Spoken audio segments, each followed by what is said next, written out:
Hello everyone, Randall Taussig, Blue Core Leadership, and welcome to another leadership lesson from the Cockpit. And it is the month of resolutions. Yes, have you ever made a New Year's resolution that you weren't able to keep? I know I have.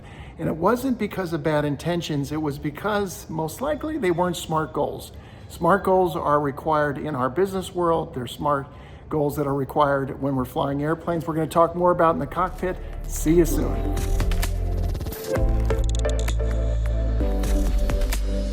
Welcome back to the cockpit, and today we're talking about these dreaded New Year's resolutions. Most of them, from my experience, don't get met. Why don't they get met? Well, they're not really SMART goals. What does SMART stand for? SMART stands for specific, measurable, attainable, relevant, and timely. That's a checklist. If your goals don't meet those requirements, most likely you're going to be off track, and a high probability that you're not going to meet the goal. Let me give you an example. One of my clients recently set a rock, stated as having a successful event. So they were doing a trade show, and he said that the rock was to have a successful trade show. Well, that's a concept. That's not a goal. Everybody's going to have a different definition of success. It definitely doesn't fit the SMART acronym because it's not specific. It's not measurable. It may be attainable, but it's everybody's opinion. It's relevant because they want to have a good show, and it's timely because that show would be coming up. But 3 out of 5 of the SMART criteria are not met. I have to say it's very easy here in the cockpit because in the cockpit, most of our things that we do are just set up to be SMART. For example, a SMART goal I started with was I want to go from my airport in Florida to the airport in Virginia. Very specific airports that I left from, very specific airport that I want to land in. It's measurable. If I get there, I accomplished it.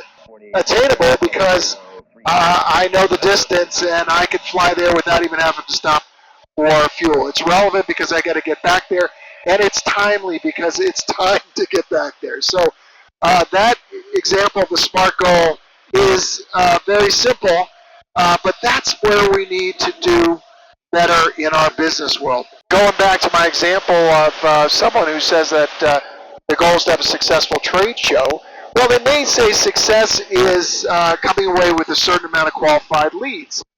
Success might be having a certain amount of quality meetings with customers, things like that. So if we can start to put the laundry list of things that we would say have to happen to be able to officially say that was a success, now we're getting somewhere. Beyond the SMART checklist, the other thing that really is a gotcha is when we set too many goals. We're too ambitious. You know how we feel at the beginning of the year. We want to lose a certain amount of weight, get in shape, accomplish a lot of things, do a lot of trips, things like that. It all feels great and it feels energizing, but the problem is a lot of times we set ourselves up for not being able to achieve what we achieved because we simply just took on too much. That happens often with my clients. I'll hear something like, well, we have to get that done, or we must do that. And I push back to say, well, will you? Because have you set yourself up for the structure to be able to do it? Do you have the time to do it? Do you have the resources to do it? All those things have to be thought out, and that kind of boils down to whether we're setting ourselves up for achieving what we want to achieve. All right, there are a few takeaways here. First, I would say this. Pick goals that you can relate to, that you actually are motivated to accomplish. You are committed to it. You have energy behind it. That's really important to really be able to set something up that you feel as though you'll be motivated to accomplish over time. My second takeaway is simply this. Choose the few and the mighty. The few and the mighty. Choose a few goals that really make sense and be willing to say no to some of the other goals. Actually, sometimes it's harder to figure out what to say no to than to say yes to. Figure out what you say no to so you can be completely committed to those goals that you need to and want to accomplish. And the third takeaway is always go back to that SMART checklist. Is that goal specific, measurable, attainable, relevant, and timely? If it isn't, go back and figure out how to make it fit that acronym. It's going to serve you well. As always, thank you for joining me here in the cockpit for another leadership lesson for the cockpit. And I hope to see you next month when we are diving into another leadership lesson that hopefully makes a difference in your world. Bye for now. 07 Charlie Delta, left turn near discretion, Alpha to the ramp, my frequency. Have a great night.